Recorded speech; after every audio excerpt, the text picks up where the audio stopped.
시작하겠습니다. 오늘은 객체 생성 부분부터 살펴볼게요.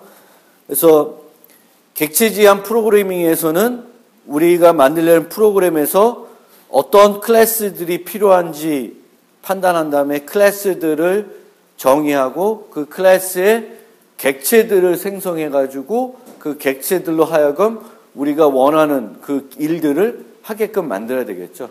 그래서 클래스만 정의해서는 이제 아무것도 할 수 없고 클래스를 정의한 다음에 그 클래스의 객체들을 생성을 해야 되겠죠. 이 객체를 생성할 때 우리가 사용하는 문법이 new라는 겁니다. new라는 연산자고요. 이 new라는 연산자는 하나의 p 연산자를 가져요. 단항 연산자가 되겠죠. 그래서 그 뒤에 생성자 메소드가 옵니다. 생성자 메소드. 객체를 생성할 때 호출되는 메소드. 그래서 이 생성자 메소드는 클래스 이름하고 같습니다. 그리고 보통은 우리가 한 클래스를 정의할 때 여러 개의 생성자를 만들게 됩니다. 근데 여러분들이 무조건적으로 여러 개 만들 필요는 없고 내가 필요한 응용에 어떤 식으로 생성을 많이 하냐, 어떤 초기 값을 줘서 생성을 많이 하냐를 생각해 보고 거기에 필요한 만큼만 만드시면 돼요. 굳이 뭐 몇 개 막 필요도 없이 많이 만들 필요는 없습니다. 이런 식으로 뭐 이름만 줘서 생성하는 경우 이름과 종 뭐 이렇게 줘서 생성할 수도 있게끔 다양한 이제 형태로 생성자를 제공하는데 저게 내 응용에서 저렇게 하는 게 필요해야 되겠죠. 필요도 없는데 만들 필요가 없습니다. 그래서 new라는 연산자를 쓰고 뒤에 생성자가 온다. 그래서 우리가 변수를 선언할 때 변수를 선언과 동시에 초기화할 수 있잖아요. 객체도 선언과 동시에 초기화를 할 수 있는데 이 초기화할 때는 생성자라는 함수를 이용한다. int n equal 10 이런 거랑 비슷한 거예요. 강아지를 만들면서 강아지의 이름과 종을 이렇게 세팅해 주는 거예요. 그러면 실제 자바 프로그램 내부적으로 봤을 때 new만 가지고 객체를 생성하냐? 기본적으로는 new를 가지고 생성을 해요. 그런데 몇 가지 좀 다른 경우가 있습니다. 문자열의 경우에는 new를 사용하지 않습니다. new를 사용할 수도 있는데 사용하지 않을 수도 있어요. 무조건 사용 안 하는 건 아닌데 사용하지 않을 수도 있는 그렇습니다. 그럼 스트링에서 new를 왜 사용하지 않을까? 그런 것들이 궁금해야 학생입니다. 그렇죠? 그걸 궁금해하지 않으면 안 된다. 이제 그런 거고요. 이 왜 사용하지 않냐에 대해서는 차후에 한 번 더 생각을 해보겠습니다. 여러분들이 그 문자열이라는 특징 그리고 효율성이라는 관점에서 생각해 보면 왜 문자열은 new를 사용하지 않을까 이렇게 이제 알 수 있고요. 그 다음에는 객체를 생성하는 메소드를 사용하는 거예요. 메소드. 함수를 하나 만드는 거예요. 이건 왜 그렇게 할까요? new를 직접 쓰지 않고 함수를 정의하는 거예요. 그러면 객체를 생성하는 그 과정이 약간 복잡할 수 있어요. 그렇죠? 객체를 생성할 때 단순하게 new 해서 생성할 수도 있지만 조금 그 생성하는 어떤 메커니즘이나 방법들이나 이런 게 복잡할 수 있어요. 그러면 그 과정을 추상화시켜 줄 수가 있어요. 그리고 추상화한다는 게 우리가 함수로 만들어서 밖에 있는 사람들은 함수를 쓰게끔 하고 만약 그 생성하는 과정을 수정하고 싶으면 우리는 그 함수만 수정하면 되겠죠. 그래서 이렇게 함수를 쓸 수가 있고 이 함수 안에서는 new를 어딘가에는 쓸 거예요. 아니면 이런 함수들은 new를 안 쓰고 예전에 만들었던 것들을 유지한 다음에 줄 수도 있어요. 그래서 여러 가지 그 생성하는 과정을 복잡하거나 뭔가 그거를 좀 숨겨서 수정을 용이하게끔 하기 위해서는 이런 식으로 함수를 우리가 그 생성 과정을 함수로 만들어서 사용하기도 한다. 그 다음에 네 번째 방법은 클론이라는 메소드를 쓰는 거예요. 저 클론이라는 거는 C++에서는 복사 생성자에 해당돼요. 그래서 객체를 또 다른 객체를 동일한 종류의 객체를 이용해서 생성하는 거예요. 저런 게 편할 때가 있습니다. 예를 들면 교수를 뭔가 생성하는 그런 게 필요하다. 이제 우리 응용해서 그럴 때 새로운 교수를 만들 때 모든 정보를 처음부터 넣어서 생성하는 것보다 김상진이라는 객체를 만들어 놨으면 우리 학부의 교수님을 또 새롭게 만들 때에는 김상진이라는 교수를 복제해가지고 객체를 만든 다음에 이름만 서희석, 이름만 강승우, 이렇게 이름만 바꾼다든지 할 수가 있겠죠. 그게 생성하는 게 편할 수도 있어요. 또 어떤 객체랑 똑같은 상태가 가지도록 복제하는 거죠. 그리고 그 중에 일부 정보만 바꿔주는. 그럴 때 쓰는 것이 클론이라는 방법입니다. 그래서 크게 객체는 저렇게 이제 우리 자바 언어에서는 4가지 정도 쓰이게 되겠고, 다른 언어도 유사합니다. 어떤 연산자, 뉴라는 연산자가 있을 것이고, 객체 생성에 쓰는 연산자가 있을 것이고, 그 생성하는 과정이 복잡하면 함수로 만들 것이고, 또 복제하는 방법은 언어마다 좀 다를 거예요. 그래서 그렇게 생각하시면 되겠고요. 그리고 이렇게 생성된 객체는 우리가 이제 사용을 하려고 그러는 거죠. 사용을 하기 위해서는 그 객체를 가리키는 뭔가 식별자라는 게 필요하고, 우리가 프로그래밍 언어에서는 그것이 변수가 되겠죠. 변수. 그래서 객체 생성이면 그 객체의 메소드 호출하여 뭔가 유용한 일을 하기 위한 거고, 한 번 사용하고 버리는 것이 아니라 여러 번 사용할 필요성이 있기 때문에 보통 객체를 생성하고요. 이를 위해서 객체 변수에 유지한다. 그래서 우리는 이 새롭게 생성된 객체를 박스라고 하는 이름을 가지고 조작을 하겠죠. box.move, box.draw, 이런 식으로 해가지고 생성된 객체를 객체 변수라는 이름을 가지고 사용한다. 그런데 자바에서는 이 객체 변수라는 게 좀 더 정확하게 표현하면 객체 참조 변수다. 그래서 지난번 설명드렸듯이 뒤에 나오지만 어떤 정수 같은 경우에는 이런 식으로 추상화해서 설명할 수가 있어요. 컵이고 컵에 이름이 붙여지고 그 안에 값이 들어가는 거예요. 그런데 객체는 컵에 이름이 붙여지지만 실제 객체가 여기 들어가는 건 아니고 그 객체를 조작할 수 있는 리모컨을 여기다 넣는 거다라고 생각하시면 돼요. 그리고 포인터 개념이 익숙하신 분은 주소를 가지고 있다 생각하시면 돼요. 여기에 객체가 있는 주소를 가지고 있다. 그게 개념이 어려우면 그냥 리모컨이 있다. 이 개념, 값 자체를 가지고 있는 것이 아니라 값을 조작할 수 있는 리모컨, 객체를 조작할 수 있는 리모컨을 갖고 있다. 그래서 그거를 우리가 전문 용어로는 참조 변수, 객체 참조 변수라고 한다. 이렇게 참조 변수이기 때문에 한 객체를 가리키는 리모컨이 여러 개 만들 수도 있는 거죠. 그래서 이런 식으로 하면 객체를 생성하진 않았죠. 그래서 박스라는 이름하고 R이라는 이름은 동일한 객체를 가리키게 되겠죠. 동일한 리모컨을 가지고 있다. 이렇게 생각하시면 돼요. 컵은 2개 만들어지죠. R이라는 컵, 박스라는 컵. 안에 들어있는 것은 똑같은 리모컨, 똑같은 객체를 조작할 수 있는 리모컨이 돼요. 그래서 자바의 또 다른 특징인데, 자바에 있는 모든 타입은 크게 원시 타입과 참조 타입으로 나눠집니다. 원시 타입이라는 건 이런 애예요. 변수에 값 자체가 들어가 있는 애. 근데 이런 원시 타입은 자바에는 총 8개만 있어요. 총 8개. 뭐가 있냐면 정수 4개, 바이트부터 롱 4개 있고요. 문자 있고 불리언 타입이 있고 부동소수 가리키는 거 2개. 총 8개가 있어요. 요것들이 원시 타입이에요.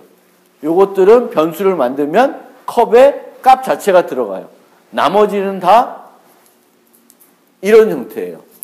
좀 더 정확히 얘기하면 자바에서는 저런 8개의 원시 타입 제외하고는 다 객체가 돼요. 객체. 문자열도 객체. 배열도 객체, 열거형도 객체, 다 객체가 돼요, 자바에서는. 그래서 이렇게 두 종류만 가지고 있어요. 이렇게 종류가 적다는 것은 문법이 단순하다는 개념이 됩니다. 문법이 단순하다.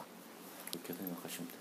그래서 객체 참수 변수는 이렇게 저는 이제 리모컨으로 비유되는데, 이 리모컨들은 어떤 애를 조작하는 애인지에 따라서 이 리모컨에 있는 버튼의 수가 달라지겠죠. 우리가 포인터를 설명할 때도 포인터는 다 같은 주소인데 하나는 정수를 가리키는 주소일 수 있고 하나는 부동소수를 가리키는 주소일 수가 있죠. 그럼 얘가 어떤 주소를 가리키는지를 알아야 컴파일러가 제대로 가서 그만큼의 정보를 가지고 오죠. 그래서 마찬가지로 객체들도 객체들마다 할 수 있는 일들이 다양하기 때문에 그 자바에서는 이 객체 참조 변수가 어떤 객체를 조작하는 건지, 강아지인지 오리인지 뭐 문인지 책인지 알아야 되겠죠. 그래서 타입이라는 게 있는 겁니다. 강아지 리모컨, 문 리모컨 이렇게 다르다라는 거고요. 그게 인트 포인터, 뭐 더블 포인터 이런 개념하고 같은 개념으로 생각하시면 되겠고요. 하나의 강아지 리모컨이 있으면 이 강아지 리모컨은 여러 개의 강아지, 이 강아지를 가리키게 했다가 다른 강아지를 가리키게 할 수도 있어요. 포인터처럼. 그래서 리모컨. TV도 뭐 여기다 등록시켰다가 다른 TV 또 조작할 수도 있듯이 그렇게 생각하시면 되겠습니다. 아까 얘기했듯이 8개, 자바에는 8개의 원시 타입이 있는데, 나중에 가면 한 번 더 자세히 이 원시 타입에 대해서 설명을 드릴 거예요. 근데 여기서 잠깐 자바하고 C나 C++하고의 차이점만 간단히 몇 가지 설명드릴게요. 불려는 이름만 달라요. 그렇죠? C++에서는 BOOL, 불이라고 그 타입을 쓰죠. C++ 배우신다면 그렇게 한번 비교해 보시면 되겠고, 그 다음에 캐릭터는 C는 1바이트 주로 예전부터 나온 거기 때문에 코드를 뭘 써요? 아스키 코드를 쓰죠. 근데 자바는 나올 때부터 유니코드를 쓰게끔 되어 있습니다. 아스키 코드 안 써요. 그래서 2바이트가 되고요. 캐릭터가 2바이트다. 아스키 코드는 7비트, 그래서 8바이트, 1바이트로 나타내는데 그 점이 차이 있고요. 정수는 4가지가 있어요. 4가지. 뭐 바이트, 인트 이렇게 쓰는 건 아니에요. C처럼 4가지만 있고요. 요 4가지가 있는데 보시면은 마이너스에서 플러스까지 가요. 범위가. 그래서 C에서는 뭐가 있어요? 앞에 수식어가. unsigned 붙일 수 있었죠? 자바에는 그런 것이 없습니다. unsigned가 없다. 그 다음에 float double. 뭐 이건 비슷하다. 부동소수이고요. 여기에 보시면 이 크기들이 다 정의가 되어 있어요. C++에는 C나 C++에는 이 크기가 정의되어 있나요? 표준에? C++에는 이 크기가 정의되어 있어요? 정의되어 있지 않아요. 그냥 long은 int보다 같거나 커야 된다. float, 더블의 크기는 float보다 크거나 같아야 된다. 뭐 이런 식으로. 그러니까 더블은 float보다 같거나 커야 된다. 이런 식의 어떤 조건만 표준에 정의되어 있지 정확하게 몇 바이트에 되는지는 정의가 안 되어 있어요. 그래서 그럼 이걸 누가 정해? 누가 정할까? 컴파일러 만드는 사람이 정하면 돼요. 그래서 컴파일러가 이 컴퓨터를 이용하는 거다. 그럼 이 컴퓨터는 64비트 컴퓨터네 하면은 정수가 몇 바이트면 좋겠다. 이런 걸 결정해서 만들어지는 거예요. C++는. 근데 자바는 이게 고정이 되어 있어요. 그럼 이걸 왜 고정했을까? 자바는 write once, run anywhere. 이런 개념이 있죠. 어느 곳에서 작성하든 실행했을 때 다 결과가 똑같길 바래요. 그러면 이게 다르면 어디 가서는 오버플로 나고 어디 가서는 되고 뭐 이럴 수가 있죠. 크기가 다르면. 여기서 동작하는 코드가 저쪽 가면 동작을 안 할 수 있어요. 그래서 그런 것이 없기 위해서 무조건적으로 이렇게 했어요. 얘를 실제 CPU에 있는 크기랑 매핑하는 건 JVM이 하면 되죠. 그러니까 이 크기가 고정되어 있다. 그래서 이런 정도로 이 자바의 원시 타입과 기존에 여러분이 배웠던 거의 차이점, 왜 이런 차이를 갖고 있는지 생각을 하시면 될 것 같습니다. 그 다음에 자바는 뉴라는 연산자를 가지고 객체들을 생성한다고 그랬는데 이 뉴라는 연산자는 C++에서는 동적 할당한다는 개념이에요. 새롭게 만드는 거예요. 뉴 한다는 것은 그 순간에 메모리를 만드는 거예요. 확보하는 거예요. 미리 확보해 주는 게 아니라. 그래서 보통 우리가 이제 메모리 그 프로그래밍이 돌아갈 때 사용되는 메모리라는 관점에서 보면 크게 스택이라는 메모리가 있고 힙이라는 메모리가 있어요. 그래서 스택은 자동적으로 스택은 자동적으로 생겼다가 없어지는 공간들이고 힙은 그 프로그램이 도는 날 계속 만들었다 없어지고 그거는 이제 자율적으로 이루어지는 그런 공간입니다. 그런데 자바는 프로그램을 실행하면 그 프로그램을 JVM가 제어하면서 실행하기 때문에 우리가 동적으로 만든 할당한 그런 공간들을 우리가 반납할 필요가 없고 그 JVM에서 알아서 반납을 해주는 그런 형태가 돼요. 그래서 그거를 어떻게 이름을 붙였냐면 쓰레기 수집 가능한 힙이다. 그래서 우리가 할당해서 사용하고 있던 메모리인데 더 이상 사용할 필요가 없어졌어요. 그럼 그것을 뭐라고 호칭하냐면 garbage, 쓰레기라고 호칭하는 거예요. 그리고 그런 쓰레기들을 때가 되면 JVM이 수거해서 공간을 다른 사람들이 이제 새롭게 쓸 수 있게끔 해준다라는 겁니다. 그러면 그림을 요 코드를 한번 봅시다. 이 코드는 함수죠. 그러면 우리가 보통 어떤 프로그램이든지 간에 어떤 언어에서 함수가 실행되면 함수를 위한 공간이 생겨요. 그리고 이 함수를 위한 공간에는 C 같은 경우에는 여기에 뭐가 생길까? 이 공간에 어떤 애들이 만들어질까요? C에서 어떤 함수가 실행이 돼요. 그럼 이 공간에 어떤 데이터들이 유지돼요? 지역 변수들. 그렇죠? 지역 변수들.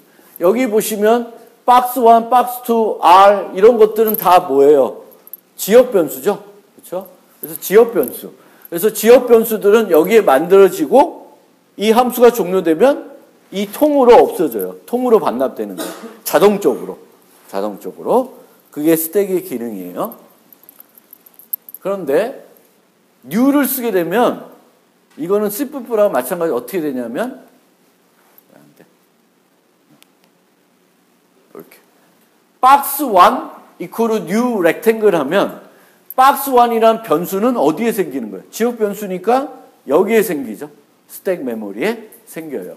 그렇지만 new rectangle 하면 객체가 생성되는데 이 객체는 여기에 생성되는 것이 아니라 동쪽으로 만든 거기 때문에 힙이라는 데 생겨요. 그리고 얘가 이걸 조작할 수 있는 리모컨을 여기다가 가지고 있는 그런 형태예요. 박스 2 또 만들면 또 만들어져요.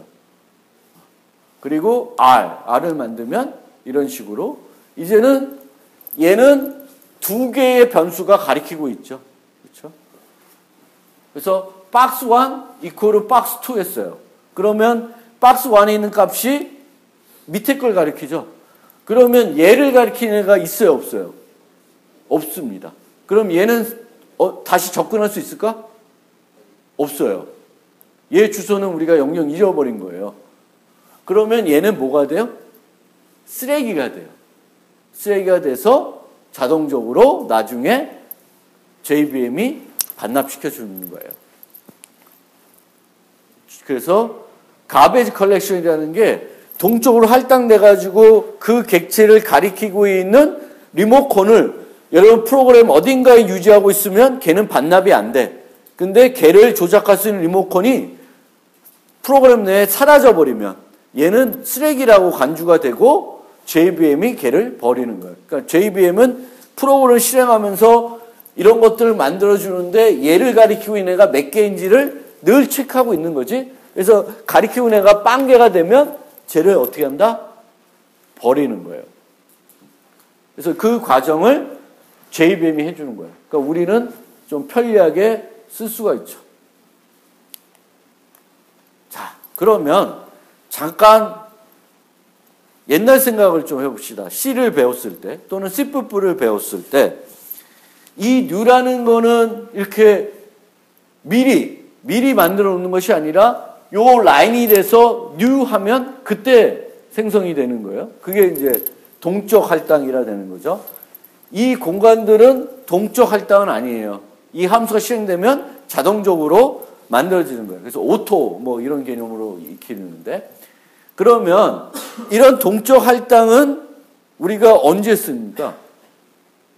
malloc free, new delete 이런 것들을 배웠을 테고 그러면 그런 것들을 언제 왜 써야 될까? 혹시 아시는 분? 최적화. 뭘 최적화해요? 뭘 최적화하죠? 우리가 동적 할당이라는 걸 배웠고 그 동적 할당을 C나 C++에서 사용하다 보면 포인터를 써야 되고 또 나중에 다 쓰고 나선 반납을 해야 되고 반납을 해놓고 또 접근하면 문제가 나고 그래서 여러 가지로 우리가 프로그래밍 잘 못하시는 분들은 그 동적 할당에 쓰는 것들이 어려워해요. 근데 가급적이면 우리는 프로그램 할 때 동적 할당을 하지 않고 프로그램이 할 수 있으면 그게 제일 좋은 거예요. 왜? 내가 프로그램 메모리 관리하는 게 아니라 알아서 해주니까. 그러면 그럼에도 불구하고 아까 이 친구가 말한 것처럼 뭔가 최적화, 뭔가 문제가 있으니까 그런 문제에 대해서는 동적 할당을 해야 되겠다라는 생각이 들어야 되겠죠. 그럼 언제 동적 할당을? 언제? 메모리가 부족할 때. 메모리 부족하면 컴퓨터 껐다 켜야지. 메모리가 부족할 때. 그런 생각 말고 프로그램 관점에서 여러분들이 프로그램을 하는데 메모리가 부족할 것 같다. 그런 생각보다는 내가 동적으로 확보해야 되겠다. 왜 그럴까? 첫째, 동적으로 확보해야 되는 이유가 뭘까요? 대답 좀 해봐. 그냥 상식적으로 생각해서. 아니면 옛 기억을 되살려서. 동적으로. 다 보지 말고. 뒷슬라이드 읽어보지 말고. 언제 필요하죠? 내가 필요로 하는 공간의 크기를 잘 모를 때. 알고 있으면, 예를 들면, 항상 정수 한 10개 정도 필요하다라고 생각을 해요. 그럼 그거 동적 할당해서요? 그럴 필요 없죠. 배열을 10개짜리 만들어서 쓰면 돼요. 그런데 내가 요번에 10개 필요할지 100개 필요할지 1000개 필요할지 모른다. 그러면 뭘 해야 돼요? 동적 할당을 해야 돼요. 왜? 내가 많을 땐 1000개고 작을 때는 10개니까 1000개 확보해 쓰겠다. 그럼 뭐가 돼요? 메모리가 부족해지는 게 아니라 낭비되는 거예요. 낭비. 물론 메모리 낭비는 그렇게 메모리가 적은 환경에서 우리가 프로그램할 때는 신경을 많이 써야 되겠지. 근데 기본적으로 우리가 생각할 것은 메모리가 널널하게 많이 있다 하더라도 우리가 프로그램 할 때 동적 할당. 그러면 문제를 봤더니 이 문제에 따라서는 내가 필요로 하는 공간의 크기를 사용자가 지정해 주기 전까지 몰라. 그러면 확보해 놓을 수가 없죠. 그 다음에 내가 대충은 알아. 대충은 아는데 편차가 심해. 그러면 동적 할당을 해야 돼요. 그럴 때 하는 거예요. 이렇게 객체 생성을 해야 된다고 해서 굳이 동적 할당할 필요는 없는 거예요. 자바는 그렇게 만들어 놓았을 뿐인데 그럼 C에서 C++에서 늘 new에서 객체 생성해요? 안 그렇잖아요. 그래서 왜 그러냐? 그래서 그런 거를 우리가 생각을 해봐야 돼요. 그래서 기본은 각 메소드 공간에 데이터가 직접적으로 생성되면 이것을 정적 할당이라고 하고, 정적 할당은 그 크기가 결정적임. 즉, 요 f라는 함수를 보면 이 f 함수 안에 박스1, 박스2, r 세 개의 지역 변수가 있네. 다 객체 참소 변수이네. 그러면 f라는 함수가 실행되면 필요로 하는 공간의 크기는 세 개의 리모컨을 유지할 수 있는 공간만 있으면 된다라는 것을 여러분도 알고 컴파일러도 알 수 있어요. 컴파일러도 알 수 있는 거예요. 그런 게 정적 할당, 자동 할당 이런 거예요. 그래서 우리가 프로그램할 때 그렇게 자동 할당, 정적 할당을 쓰면 좋은데 항상 그렇지는 않은 거죠. 그래서 이건 또 똑같은 거고 지나갑시다. 그래서 언제 쓰냐? 첫 번째로는 공간 낭비예요. 공간 낭비. 프로그램이 실행될 때마다 필요한 공간이 다른 경우. 다르다고 해서 무조건적으로 동적 할당하지 않습니다. 어떨 땐 10개, 어떨 땐 11개, 어떨 땐 12개. 끼케야 10개에서 12개예요. 그럼 동적 할당해요?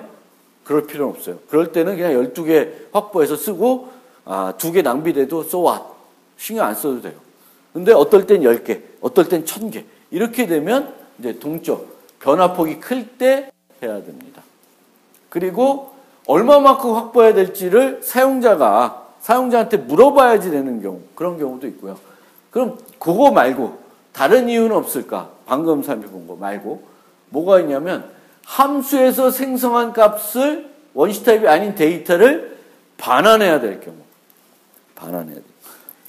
이 함수에서 이런 식으로 반환을 한다. 그러면 이런 거를 반환할 때 만약에 동적 할당을 하지 않으면 어떻게 돼요? 함수 안에서 강아지를 생성했어요. 근데 정적으로 생성해서 힙에다 만든 게 아니라 스택에다 만들어 놨어. 그리고 나중에 그걸 리턴해 줬어. 그럼 어디서 받겠죠? 그럼 이 함수가 끝나. 그럼 받은 건 어떻게 될까? 없어지는 거예요. 그러니까 이 안에서 뭘 만들어가지고 반환해야 할 거면 그게 원시 타입이 아니면 동적 할당을 해야 돼요. 그렇죠? 어디서 배열을 만들어서 반환하고 싶다. 그럼 그거는 배열을 정적 할당해 놔봤자 그 배열은 요 스택에서 만들어지고 아까 여기서 만들어지고 사라져요. 그러면 안 되지. 우리가 반환하려고 그러니까 뭔가. 그래서 그럴 때에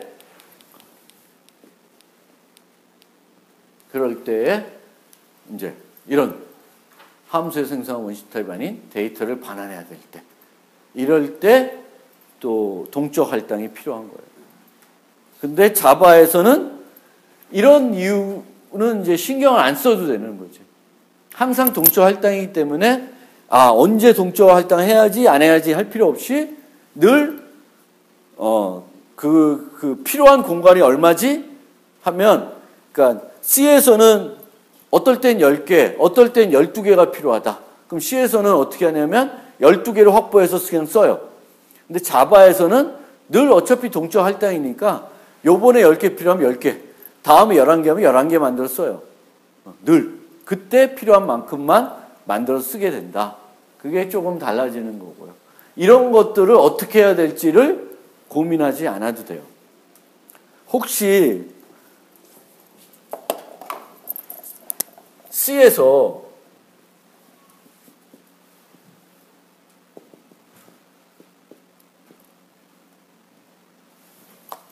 문법을 기억이 안 나. C 문법. int, n, 첫. 혹시 C에서 이렇게 지역 배열에 static이라는 키워드 붙였어요. 그럼 왜 저렇게 하는지는 아세요?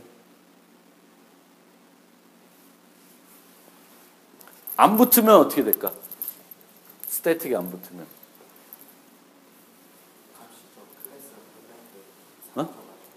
요거는 C야. 함수야. 클래스가 없고 함수야. 그냥 함수. C에서 함수? 함수.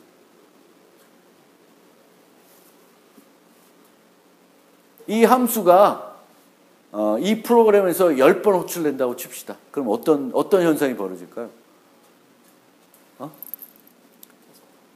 그렇죠? 스택에 1000개짜리 배열이 만들어졌다, 반납됐다. 만들어졌다, 반납됐다. 이게 10번 이루어지는 거예요. 근데 요 앞에다가 스태틱이라고 똥 붙이면 3번만 만들어지고 말죠. 그러니까 효율성 높이려고 C에서 이제 저런 개념도 한번 같이 생각해 볼 필요가 있어요. 그래서 동적 할당이라는 것을 다시 한번 우리가 되새겨 보자. 자바는 모든 객체를 동적 할당에 생성하는데 그게 동적 할당으로 할 필요가 있어서 한다기보다는 그렇게 했어요. 그게 여러 가지로 편하기 때문에. 그래서 그런데 여러분들이 다른 언어를 공부할 때에는 그 언어에서 동적 할당은 어떻게 하는지, 그리고 그러면 이러이런 상황에서는 동적 할당을 쓰셔야 되는 거예요. 함수에서 뭔가 큰 거를, 덩어리를 반환해야 될 때, 원시 타입이 아닌 것들을, 또 필요로 하는 공간이 그 시점 가서만 알 수 있을 때, 또 필요로 하는 공간이 매번 되게 폭이 클 때, 필요한 공간이 클 때, 그럴 때 쓰시면 된다. 그래서 CNC 뿔은 정적 할당, 동적 할당 모두 제공하고 프로그램 입장에서는 선택을 해야 돼. D1, D2. 근데 자바는 딱 한 가지 문법만 있어요. 여기는 전달하는 것도 세 가지 방법이 있고, call by value, call by reference, call by pointer 세 가지가 있고, 얘는 없어요. 딱 한 가지. 사용하는 연산자도 점 연산자 하나밖에 없어. 그러니까 이게 차이예요. 복잡하면 여러분들의 고민은 더 많아져요.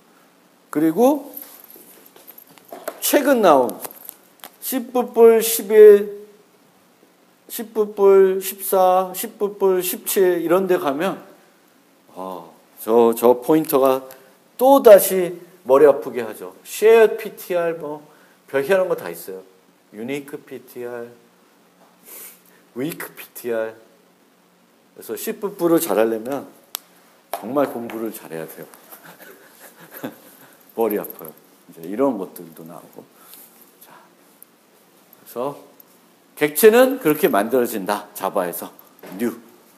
그래서 생성을 해서 점 연산자. 이제 우리는 알아둬야 되는 게 자바에서는 점이라는 연산자만 알아두면 돼요. CNC 뿔에선 점도 있고 이것도 있고, 그렇죠? 이 점이 정적으로 넘겨서 그럴 때도 있고 레퍼런스 넘길 때도 있고 막 머리 아파요.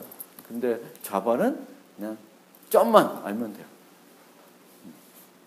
점만 알면 이제 객체주라고 할 수 있고, 요 앞에 있는 요게 객체 참조 변수 리모컨이다 라고 생각하시면 됩니다. 그래서 슬라이드 몇 장 안 남았으니까 끝내고 쉬었다가 실습 좀 할게요. 자, 그래서 생성자까지 이제 설명을 드려야 되는데, 아까 설명한 것처럼 생성자 이름은 클래스 이름하고 같습니다. 그리고 또 하나 차이점은 반환 타입이 없어요. 반환 타입이 없습니다.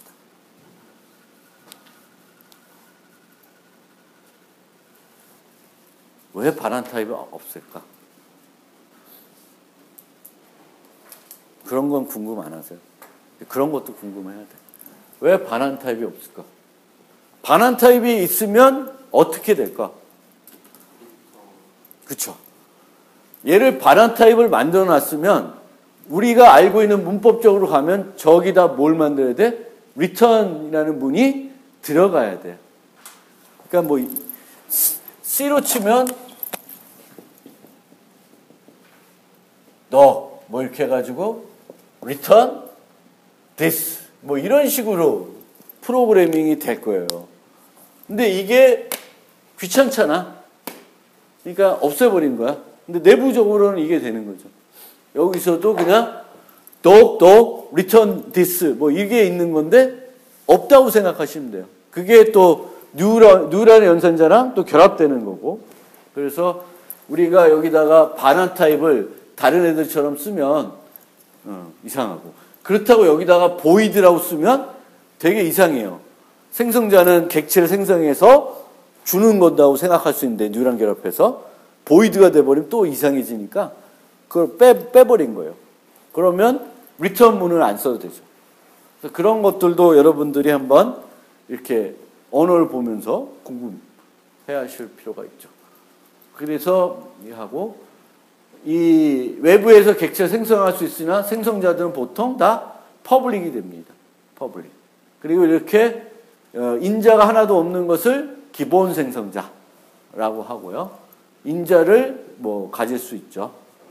그리고 C++에서는 이제 복사 생성자라고 해서 강아지를 받아서 이제 강아지를 생성하는 게 있는데, 자바에서는 그런 복사 생성자를 만들 수 있어도 안 만들어요. 안 만들고 그런 복제 기능을 만들고 싶으면 클론이라고 하는 메소드를 만들게 됩니다. 클론은 좀 복잡해서 나중에 이 9번째 중간고사 이후에 다시 설명을 드릴 거예요. 그래서 자바에서는 복사 생성자가 안 쓰인다. C++에서는 복사 생성자가 어디서 쓰이죠? 그러니까 깊은 복사할 때, 깊은 복사를 하도록 복사 생성자를 잘 만들어야 되겠죠? 얕은 복사, 깊은 복사. 그럼 어디서 쓰여? 그 복사 생성자가. 여기서 쓰여요. 요 함수가 이렇게 있잖아요? 그럼 내가 만약에 D1을 요 F1에 넘기잖아. 그러면 D가 D1하고 같아져야 되지. 그치? 그때 어떻게 돼? 복사 생성자를 써서 얘를 D에다가 복제를 하는 거예요. call by value니까 복제를 해야 되지. int n. 근데 뭐 요거 n을 전달하면 n의 10을 그대로 있고 그 매개 변수가 f 뭐 k면 k가 10을 갖죠. 마찬가지로 요때 쓰여요. 그러니까 복사 생성자를 여러분들이 잘 안 만들어 놓으면, 얕은 복사 뭐 이런 것들까지 신경 안 써서 잘 만들어 놓으면 C++에서는 문제가 많이 될 수 있죠. 근데 이제 자바에서는 객체가 다 참조 변수가 날아다니니까 그런 게 걱정을 안 하셔도 됩니다. 그래서 이렇게 만들어 주시면 돼요. 여기 써 있구나. 불필요뿐만 아니라 문법적으로 리턴문이 필요하기 때문에 문제가 있다. 아까 그런 것이고요. 그리고 생성자에서 그럼 뭘 하냐? 생성자에서는 멤버 변수, 상태, 객체의 상태를 초기화하는 거예요. 초기화. 근데 두 가지 방법이 있어요. 초기화하는 방법은. 객체 변수. 이렇게 하는 방법이 있고 이렇게 하는 방법이 있어요. 그러니까 요거는 멤버 변수를 정의하면서 1로 초기화를 해버린 거예요. 얘는 B는 1로 초기화하지 않고 생성자에서 어떤 값을 받아서 초기화하고 있어요. 그럼 두 가지 의미가 뭐냐? 다르다는 거예요. 이렇게 1로 초기화하는 것은 객체들은 대부분이 아니라 모든 애들이 걔는 1로 시작한다 라는 것을 얘기하는 거예요. 그런데 B라는 값은 어떤 값으로 초기화해서 시작될지는 모르는 거예요. 그래서 멤버 변수들 중에 그 변수들의 특징들이 있어요. 어떤 변수들은 어떤 값을 가지고 시작할 수는 있어요. 똑같이. 그럴 때에는 명백한 초기화를 해줘요. 예를 들면 게임에서 유닛의 체력 정보 100이다. 그래서 모든 유닛은 처음 만들면 체력 정보는 100을 가진다. 그러면 여기다가 이코를 100 해놓는 거예요. 걔는 여기서 받아서 하는 게 아니잖아. 근데 유닛들 중에 그 유닛의 레벨은 생성할 때마다 레벨 1짜리 생성할 수도 있고 레벨 2짜리 생성할 수도 있다. 그러면 그것은 여기다가 하는 게 아니라 여기서 해야 되는 거죠. 받아야 되지. 너 레벨 1짜리 만들래? 2짜리 만들래? 결정을 해야 되고요. 물론 뭐 대부분 1로 만든다 그러면 이퀄 2라고 여기서 받아서 또 바꿀 수도 있는 거죠. 뭐 그런데 이제 어쨌든 간에 우리 자바에서는 초기화를 할 때, 멤버 변수 초기화할 때 이렇게 이퀄 0, 그걸 명백한 초기화라고 하는데 모든 애들이 똑같은 값으로 초기화할 때는 이런 방식을 써요. 관례적으로. 그 다음에 생성될 때 조금 다른 값을 가질 수 있는 애들은 생성자에서 받아서 할 수밖에 없지. 그래서 그렇게 하는 거예요. 그래서 코드만 보면 이 값들의 특징을 우리가 읽어낼 수 있는 거죠. 그래서 그거를 잘 생각해서 해줘야 된다. 그리고 생성자를 우리가 안 만들 수도 있어요. 생성자를 안 만들게 되면 저 클래스는 객체 생성 못하게 되면 약간 곤란하니까 자바에서는 생성자를 안 만들어도 생성할 수 있게끔 해줬어요. 그래서 이 A를 보시면 생성자를 안 만들었어요. 그런데 A를 생성할 수 있어요. 그런데 이때에는 A를 기본 생성자 갖고 생성하는 거예요. 즉 생성자를 하나도 정의하지 않으면 자바에서는 그 클래스가 기본 생성자를 쓸 수 있게끔 해줘요. 그런데 이 B 클래스를 보세요. B 클래스는 여기에 생성자가 있죠. 정수 하나 받는 생성자가 있어요. 그러면 자바에서는 저기에다가는 기본 생성자를 안 만들어줘요. 생성자가 있으면. 그래서 이렇게 하는 건 에러예요. B를 봤더니 B는 정수로 하나 받는 생성자만 있어. 그럼 그거 갖고만 생성이 가능한 거예요. 근데 아무것도 없으면 기본 생성자를 여러분 만들지 않아도 쓸 수 있게 해주고요. 이 기본 생성자가 하는 일이 있을까요? 없을까요? 없어요. 얘네들은 초기화가 제대로 안 되겠지. 그렇죠? 뭐 우리가 하는 게 없으니까. 그래서 그렇게 잠깐 쉬었다가